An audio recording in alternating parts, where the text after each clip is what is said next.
In this video, I'm going to show you exactly how I was able to fix my Discord app being stuck on the logo. So just yesterday, I had this problem quite a lot and I was finally able to find like a permanent fix for it, for me at least. So what I did is that I closed the app and instead I went into the settings app on my phone.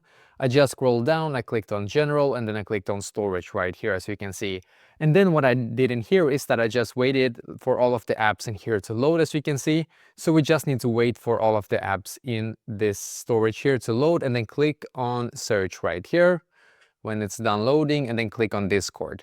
Then click on offload app and once again click on offload app in here. Just wait a couple of seconds for it to load. So we're just going to wait a couple of seconds and then click on reinstall app. Now just simply wait for your Discord app to completely update to the latest version. Sometimes you have to click on it as well just to force it to actually load. And you can see it's going to update right now. And then when it's done, just go back and try once again and hopefully now it's going to be fixed for you as well.